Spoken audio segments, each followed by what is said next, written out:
Last week, right, we talked about the My Little Pony movie from 1986. A movie that had its flaws, but at the same time was a lot of fun. It took these cute ponies that fans have gotten to know over the past couple of years, and plunged them into a full-on theatrical journey. Same can be said for the 2017 movie of the same name. First announced in 2014, the movie was set to be bigger than anything that had came before, with Megan McCarthy saying a year later that they were going all out on it, to make sure it doesn't just feel like an extended episode. Upon its release, the movie almost grossed 10 times its budget internationally. Compared to the 86 movie, that's something to behold. Although critics didn't like this one either, with The Hollywood Reporter saying it was even worse than the Emoji Movie. I mean, it's the My Little Pony movie, I think a lot of people are going to dismiss it solely on that. The Brony response, the one that actually matters, was mixed to good from what I found while researching. So, who's right about this movie? Is it actually something exceptional, or is it just another below-average kids movie made to sell toys? Objectively, it's the latter, but if you're an MLP fan and or animation fan like me, I think it's worth a shot. This is My Little Pony, the movie. Again.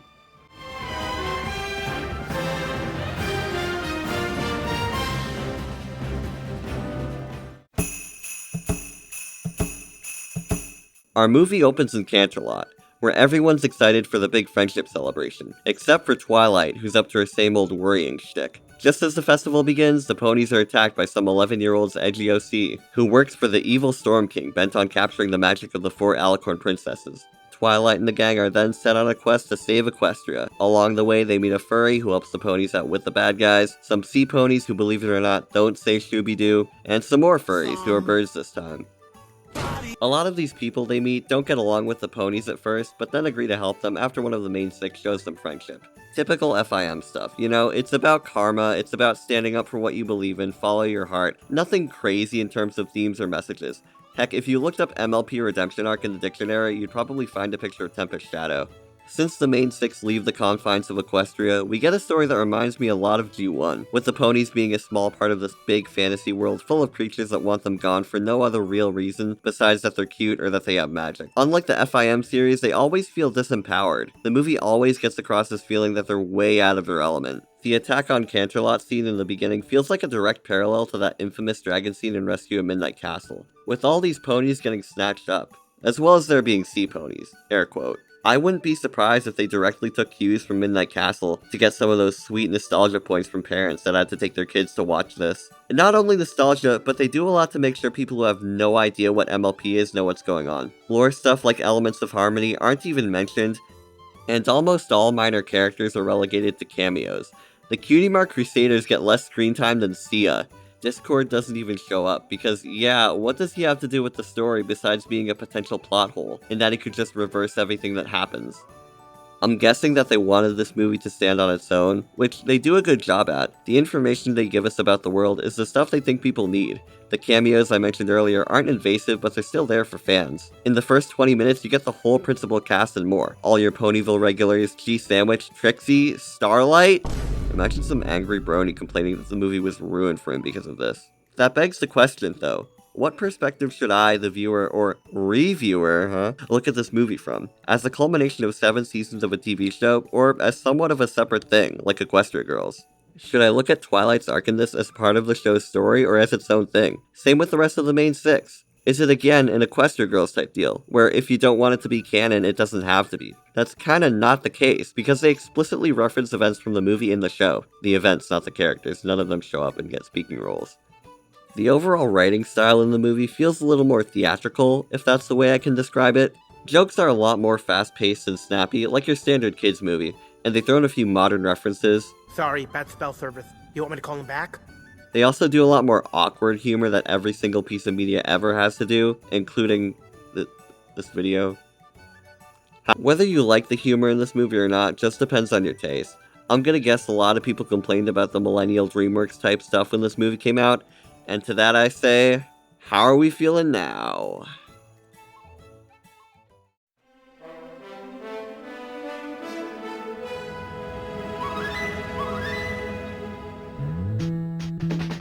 The main six are all written to be in character, nothing incredibly nuanced, but they get their personalities and or gimmicks down without being overly obnoxious about it. Going back to the idea that they need newcomers to understand who they are, they explain everything during that scene where they all bounce off each other at the festival. They even make sure to let us know that Spike has a crush on Rarity, which doesn't really impact the story, but it shows that this movie is definitely thorough in terms of setting up its main characters. Twilight, believe it or not, is nervous about something this time, so what is it? A new foe she has to fight, or a magic ceremony she needs to use all her power for? She has to throw a party. Yeah, she has to throw a friendship festival because that's her title, Princess of Friendship, and she's worried about failing. A party? Twilight, you've literally stopped the end of the world like 7 times, and now you're worried about a party? You've probably got an insane budget to work with, you've booked Sia. Unless Canterlot gets so overcrowded that people start suffocating, I think you'll be fine. Someone whose only exposure to G4 is this movie obviously won't feel the same way. If it's the first time they've seen Twilight, they wouldn't think it's overdone. But Twilight getting worked up over nothing is a complaint I have because I've watched G4, and I know how often she goes through the exact same arc. But don't worry, because as soon as Tempest starts kicking balls around at other ponies, Twilight does this weird thing and snaps back to her season 1 to 2 self.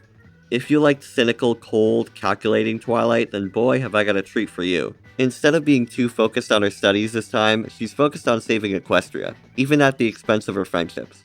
For as much as this movie does stray away from the show, the way they characterize Twilight feels more like a natural evolution than the show itself, turning Twilight's #1 vice into being lost in her royal duties instead of her duties as a student to Princess Celestia, and without taking away the part of her character that made her down to earth, and gave her this edge that people really liked about her.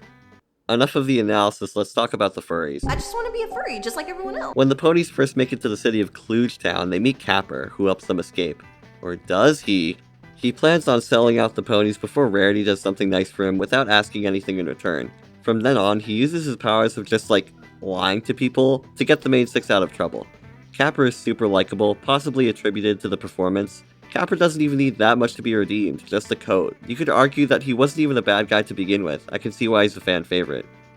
After Capper, they run into these bird pirates who they really needed to spend more time with, and no, I'm not just saying that because the captain is hot. They're forced to work for the Storm King, but then Rainbow Dash sings a song and gives them their mojo back. Their whole section happens really suddenly. It feels like less than 10 minutes they're introduced and thrown by the wayside. Like the main six get discovered, have their last meal before walking the plank, and then in one song they have a complete turnaround. Maybe it's like Capper where they really don't want to do the bad thing, but they should have at least had another scene establishing how reluctant they are. Or maybe another scene before they take off their uniforms where they need even more convincing. There might have been a deleted scene because you see the ponies in these pirate outfits that never appear in the movie and some merchandise. Lost media?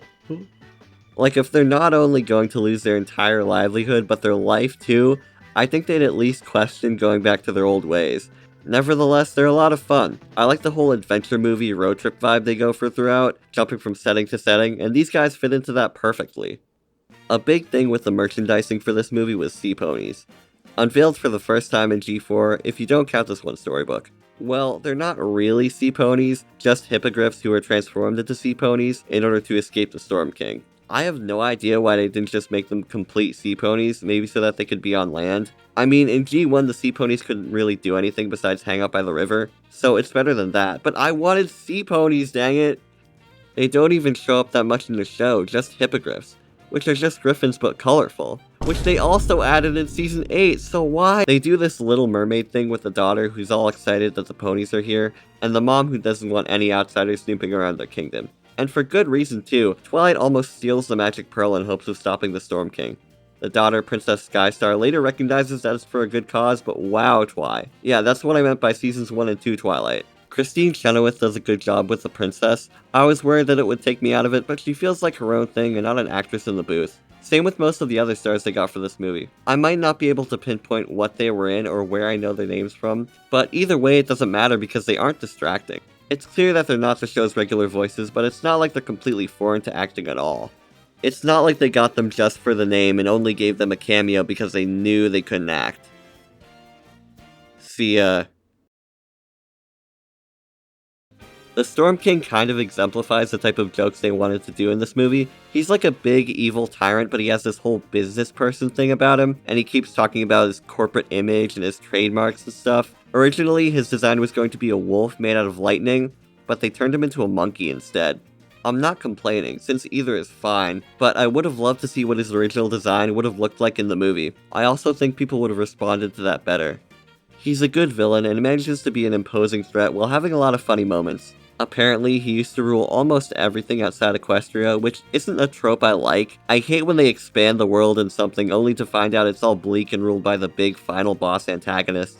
Tempest is a Storm King's officer that he sends out to conquer Equestria, basically the Darth Vader to his Palpatine. Since she's a pony, you can obviously tell she's at least going to be redeemed by the end. Her broken horn is the whole reason she's evil. Not only because she gave up on friendship after people rejected her for it, but the Storm King said he would restore it once he got the princess's magic. Guess what doesn't happen? Her arc is pretty standard in terms of MLP redemption. Twilight and co just give her a chance, and that's what turns her around. But I like that her motivation isn't something petty. Losing your magic for a unicorn, that must hurt. And for her being evil, you can also read it as the Storm King indoctrinating her into his way of thinking. Her being the way she is feels completely earned. Starlight. I don't know how people feel about Grubber, but I thought he was fine. His little quips don't get in the way of anything, surprisingly. I don't know if any of his lines were improvised, but it sure feels like that. Michael Pena has this really natural delivery with him. I wouldn't be surprised if they just let him do whatever he wants while they were recording. Whenever Grubber makes a joke about food or whatever during a scene, it doesn't derail for the audience to soak up how funny it was. Sonata.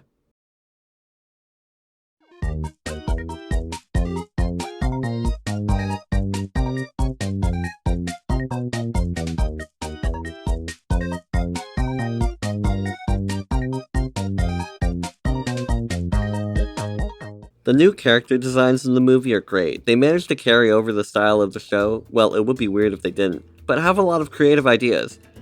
Capper, pirates, and the sea ponies are exactly the type of stuff that would exist in the MLP universe.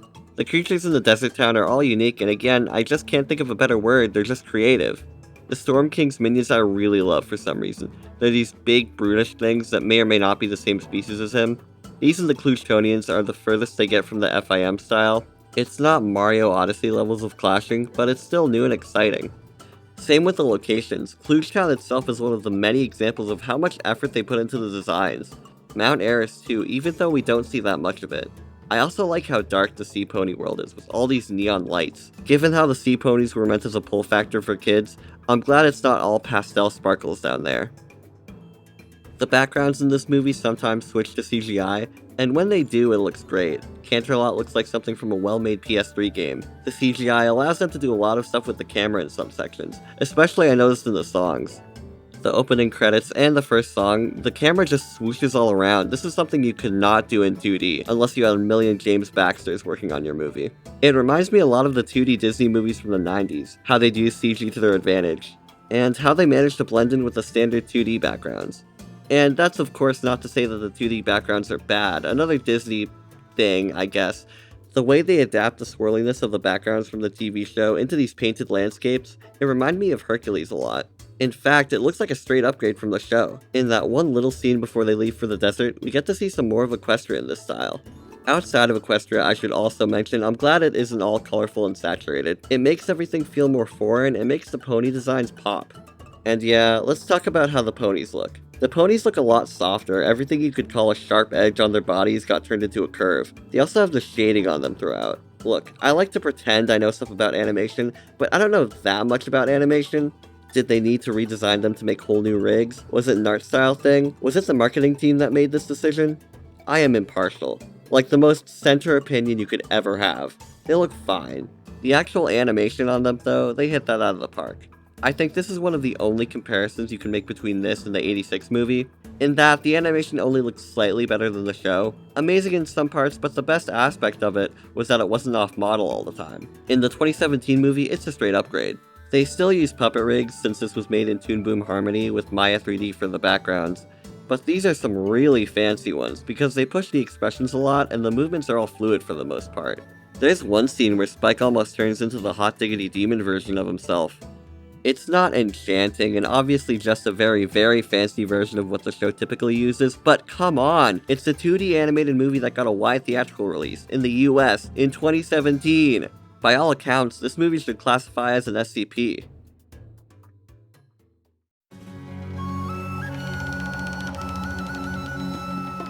Does anyone remember the music from this movie? Name one song. Go. Pause the video, put it in the comments. Okay, even if the songs weren't all that memorable, they're still competently written. It doesn't hit the high highs or the low lows of the 86 movies though. Nothing can stop the smooths, more like nothing can top the smooths, am I right? Time to Be Awesome is my favorite. It has this great little pipe flute thing in the background that they use in the score sometimes, and it's also so catchy. We've Got This Together is fun too, as I mentioned in my song ranking video. That one really lets us know who the main six are. As I was writing this, I literally forgot how I'm the Friend You Need went, but upon listening to it again, it's pretty good. I rolled my eyes during one small thing, which I admit is really dumb. I watched them bounce around and sing about making seashell necklaces, and I'm like, how dare this movie made for children be childish? But for a Pinkie Pie song, it's a lot of fun, and I'm guessing a lot of kids enjoyed it. That's weird that they'd hide the fun underwater jazz number until after the big scary and exciting incident though. I can only imagine how many young fans wanted to see the sea ponies, but had to leave the theater crying after Celestia gets fucking murked. Open Up Your Eyes I think is kind of overrated. Tempest is great in it, but the lyrics are super obvious. Again, I like her backstory, the way they illustrate it here is fun, but like, how many non-MLP fans watching this thought that the Ursa Major was some established recurring character that they were supposed to know? The pop songs in the soundtrack I could not care less about. They have a version of We Got the Beat by the Go-Go's. I don't know what that was supposed to do. Is that an 80s thing, again, for the parents? The Sia song, well, look, I didn't always hate Sia's music, but Sia's music, that's a whole different story. Her song in this is nothing special. Sunflower from Into the Spider-Verse, it is not. The final credits song is the worst thing ever. I hate it so much. Every time I go on TikTok and find an MLP video, there's an 11% chance that'll play, and it is my only exposure to the song. It has nothing to do with My Little Pony, it's annoying, and I just don't like it. Lucas Graham, I know you're a big fan of the channel, but I'm sorry to say, I did not care for Off to See the World. Hold on! Why are you saving me? Because this is what friends do.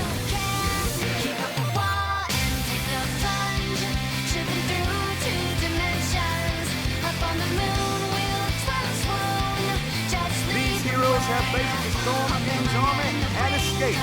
I've seen them tackle the streets of the roughest towns, break out of the tightest situations, and inspire others to join their cause. Talking about it.